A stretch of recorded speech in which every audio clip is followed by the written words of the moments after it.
Sir reservation certificate कब का बना हुआ होना चाहिए? सर फोटो किस फॉर्मेट में रहेगा? कौन से डेट के बाद का सर्टिफिकेट मान्य होगा? और डीयू और बीएचयू में एडमिशन लेना है तो क्या क्या चीजें पहले से रख लेनी है? पोर्टल कब खुल रहा है? ये सारी चीजों की परेशानी, हेडेक आपको अब हो चुकी होगी। मेरा नाम है अवनीश त्रिपाठी। अब आपको कोई टेंशन लेने की जरूरत नहीं है। सीयूईटी हिंदी मीडियम की टीम और मैं आप लोगों के साथ निरंतर खड़े हैं और आज मैं एक बेहद इंपॉर्टेंट सेशन लेकर आया हूं जिसमें मैं आपको मोटे मोटे तौर पर यह बताने की कोशिश करूंगा कि भाई डीयू हो, चाहे बीएचयू हो, चाहे इलाहाबाद यूनिवर्सिटी हो, चाहे कोई भी हो, एडमिशन से पहले आपको बेसिकली क्या क्या वो डॉक्यूमेंट या चीजें हैं जो आपको तैयार रखनी है, क्या क्या चीजों की तैयारी आपकी होनी चाहिए। तो ये वीडियो फटाफट लाइक करिए, सबको शेयर करिएगा। अब ध्यान से सुनिए कुछ बेसिक बातें, फिर रिजर्वेशन के सर्टिफिकेट पर डिटेल बताऊंगा और ईडब्ल्यूएस वाली भी कहानी समझाऊंगा। अब देखो प्यारे बच्चों, ये हम सबको पता है कि भाई 20 जून के आसपास कभी भी रिजल्ट अनाउंस किए जा सकते हैं। इसी बीच में सीएसएएस पोर्टल्स भी डीयू का खुल जाएगा, बीएचयू अपना पोर्टल ओपन करेगी, सभी यूनिवर्सिटीज में अब आपको अप्लाई भी करना है। ये नहीं कि आप सीयूटी एग्जाम दे दिया, रिजल्ट आ गया, काम खत्म हो गया। आपको ध्यान देते रहना वो पोर्टल्स कब ओपन हो रहे हैं और उस हिसाब से आपको अप्लाई करना है। कुछ बेसिक चीजें, जैसे आपको एक अपना फोटो जो है जेपीजी फॉर्मेट में एक पीडीएफ बना के भी रख लीजिएगा और जेपीजी फॉर्म में, इमेज फॉर्म में भी फोटो का पूरा फोटो खींच के अच्छे से अपना रख लीजिएगा अपने लैपटॉप में या मोबाइल में। वो तो अपलोड करना ही करना है। सिग्नेचर हिंदी और अंग्रेजी दोनों में आप उसका जेपीजी फॉर्मेट में करके रख लीजिएगा और पीडीएफ फॉर्म में भी रख लीजिएगा। आपको अप्लाई करना पड़ेगा, बाद में दौड़ते फिरें आप। आईडी, अब खास करके आपने जो भी आईडी सीयूईटी में भी लगाई थी और उसके अलावा भी जो आपकी वैलिड आईडी है, चाहे वो आधार कार्ड हो, चाहे आपका ड्राइविंग लाइसेंस हो, उस आईडी की अच्छे से फोटो खींच के रखिएगा। वो भी आपको अपलोड करना होगा। अगर नहीं है, मान लीजिए किसी का आधार खो गया है, फिर से प्रिंट करवा लीजिए, फिर से उसको बनवा लीजिए, जो कुछ भी करना है इतने दिनों में कर लीजिए। इसके अलावा आप ध्यान रखो, हम इसके पहले कि इस पर आए, रिजल्ट का भी, चूंकि आप किसी भी बोर्ड से हैं, रिजल्ट आउट हो ही गए हैं, आपको पता है 50% रिजल्ट में चाहिए, तो रिजल्ट की जो प्रोविजनल कॉपी है या जो ऑनलाइन निकली हुई है, ये सारी चीजें आप थोड़ी रखिएगा। हो सकता है आप लोड करवा ले, ये तो बेसिक बातें हैं। मेन मुद्दा जिस पर मुझे बात करनी थी कि भाई रिजर्वेशन सर्टिफिकेट के क्या डेट होने चाहिए। अब देखो बेसिकली मैं दिल्ली यूनिवर्सिटी के हिसाब से बात करूंगा और वो इतना अपडेटेड मांगा है कि वो हर जगह वही चलेगा, उससे अपडेटेड कोई नहीं मांग सकता है। तो आइए मैं आपको सीधे डीयू के पोर्टल पर ले चलता हूं, जो उन्होंने पहले ही ये स्पष्ट कर दिया था कि जो हमारा रिजर्वेशन सर्टिफिकेट है या रिजर्वेशन की क्या नीतियां इनकी यहां पर रहने वाली हैं। देखो यहां पर इन्होंने स्पष्ट बताया हुआ है कि अनुसूचित जाति अच्छा ये है, यहां पर आरक्षण नीतियों में अनुसूचित जाति जनजाति के तहत उन लोगों को 2024 में एक तो सीयूटी की परीक्षा वो अनिवार्य रूप से दें। सीटों की कुल संख्या का 22.5% अनुसूचित जाति और अनुसूचित जनजाति के लिए है और 15% जनजातियों के लिए 7.5% है। अच्छा, उन्होंने कहा है कि अब पंजीकरण और प्रवेश के समय उम्मीदवार के पास नाम और जाति जनजाति प्रमाण पत्र होना चाहिए। उसमें उस उम्मीदवार की जाति और जनजाति का नाम लिखा हो, जो एससी एसटी से क्या वो संबंधित हो, उसका जिला, राज्य, संघ, राज्य, क्षेत्र सब लिखा हो।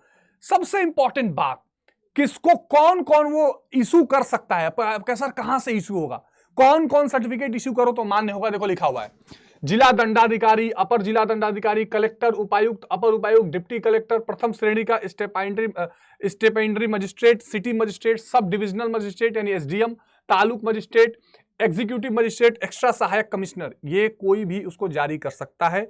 मुख्य प्रेसिडेंसी मजिस्ट्रेट, राजस्व अधिकारी जो तहसीलदार के पद से निम्नेतर न हो। अब ये देखो, आप जो तहसील से बनवा के लाते हो यहां ये आपका मान्य हो जाएगा। तो अगर आपकी तहसील से आपका तहसीलदार बनाकर दे देता है तो वो सर्टिफिकेट भी आपका मान्य होगा, इसमें कोई दिक्कत नहीं है। पहली बात तो ये मान के चलिएगा। आगे और बताता हूं डिटेल, ठीक है, प्रशासक, ये सब चीजें। अब जरा आप ध्यान से सुनिए, उम्मीदवारों को ध्यान देना है कि किसी भी अन्य व्यक्ति, प्राधिकारी, एससी एसटी प्रमाण पत्र किसी भी मामले में स्वीकार नहीं किया जाएगा। यानी इसके अलावा अगर कोई होगा तो कोई देगा तो वो स्वीकार नहीं किया जाएगा। अब जरा और काम की बात पर चलिए, अन्य पिछड़े वर्ग आयोग की बात, और यहीं पर वो आपका सारे डेट्स भी बता देगा कि कब के बाद के बने होने चाहिए। हालांकि आप देखिए यहां पर जो है इन्होंने एससी एसटी के लिए कोई डेट नहीं दिया, लेकिन फिर भी चूंकि अगले कॉलम में डेट दिया, इसलिए आप उसी कॉलम के हिसाब से बनवा लीजिए तो ज्यादा बढ़िया है। ओबीसी के लिए उन्होंने कहा है कि नॉन क्रीमी लेयर का होना चाहिए, ठीक है, और ओबीसी उम्मीदवार को प्रवेश देने के समय महाविद्यालय सुनिश्चित करेगा कि उस जाति को ओबीसी की केंद्रीय सूची में शामिल है। ओबीसी अगर जैसे कोई जाति अगर स्टेट गवर्नमेंट में है ओबीसी में और केंद्र में नहीं है तो वो जाति का प्रमाण पत्र नहीं माना जाएगा, तो मैच कर लीजिएगा। और यहां पर लिखा हुआ है, क्या लिखा हुआ है, साफ साफ लिखा हुआ है कि यहां पर जो है ये जो सर्टिफिकेट है वो 31 मार्च 2024 के बाद का होना चाहिए। ओबीसी वालों भैया ध्यान से सुन लीजिए, 31 मार्च 2024 के बाद का अगर सर्टिफिकेट होगा तो ही मान्य होगा, यानी 1 अप्रैल से।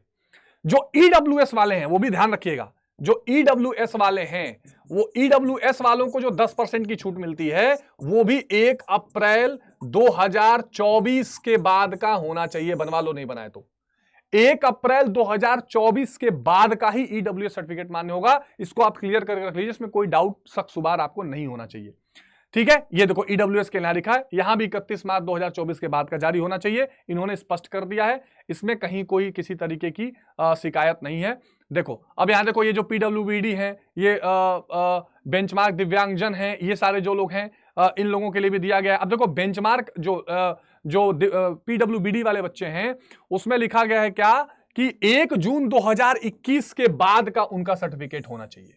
ठीक है, और 5 मार्च 21 के अनुसार होना चाहिए। इसमें लिखा है कि 1 जून 2021 से पहले किए गए प्रमाण पत्र, ये जो है ये अधिसूचनाओं के अनुसार विभाग और दिल्ली विश्वविद्यालय के अन्य मौजूदा लागू नियमों के अधिसूचना के अनुसार माने जाएंगे। तो पहले वाले की गारंटी नहीं है, लेकिन 1 जून 2021 के बाद का सर्टिफिकेट हो तो वो आपके लिए बेहतर होगा, ध्यान रखिएगा। इसमें ये दिया गया है। ठीक है, तो ये सर्टिफिकेट आप ध्यान रखना, उसके बाद का हो, उसके पहले का हो तो आप बनवा लीजिए। ठीक है, अब इसमें अलग अलग सबका डिटेल दिया हुआ है कि कौन किसकी क्या मान्यता मानी जाएगी, बौनापन को क्या वो मानेंगे, ये सब तो आप लोग पहले भी आपके पास सर्टिफिकेट होंगे। न्यून दृष्टि के लिए कितना डिग्री चाहिए, इससे बहुत ज़्यादा डिटेल में इसको मैं नहीं बताऊंगा, लेकिन ये है कि मुझे आपको जो डेट आपको बताना था कि भाई ये अगर 2021 के बाद का है तो आप उसके बाद बना लीजिए। ठीक है, अब देखो इन बच्चों को थोड़ी छूट भी मिल जाएगी, जैसे जो पीडब्ल्यूबीडी वाले बच्चे होंगे उनको 3000 प्रति माह तक का अधिक से अधिक देना पड़ेगा, शुल्क में 50% की मेस सब्सिडी। खैर ये तो अलग मामला है, मुझे आप लोगों को बेसिकली जो है, अच्छा सशस्त्र बल और क्रमिक जो है और विधवाओं के जो बच्चे हैं उसमें ध्यान रखना, उस उम्मीदवार के नाम से सर्टिफिकेट होना चाहिए, माँ बाप के नाम से सर्टिफिकेट से काम नहीं चलेगा। अगर इस मान लो कोई विधवा सशस्त्र बल के जो विधवा हैं, यानी सशस्त्र बल में जो शहीद हो गए हैं, उनके जो बच्चे हैं उनके नाम से कम वो सर्टिफिकेट होने चाहिए। और ये कौन कौन जारी करेगा यहाँ पे दिया हुआ है। ठीक है, तो इसमें आप ध्यान रखिएगा, ये आपको दिया गया। प्राथमिकता पहले किसको दी जाएगी, सैनिक कार्रवाई में शहीद हुए लोगों को दी जाएगी, है ना, फिर अक्षम लोगों को, और इस तरह से वीरता पुरस्कार प्राप्त करने वाले लोगों को इस तरह से प्राथमिकता दी जाएगी। तो ये मैंने मोटा मोटी तौर पर आपको 2-3 चीजें बताई हैं कि अगर आप ओबीसी से हैं तो आप कम से कम 31 मार्च 2024 के बाद का बनवा लीजिए भैया।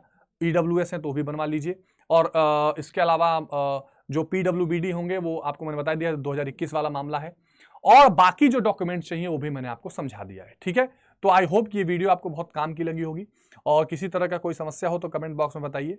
मिलते हैं हम लोग अगली वीडियो में, तब तक अपना बहुत ध्यान रखिए। टेक केयर, बाय बाय, जय हिंद।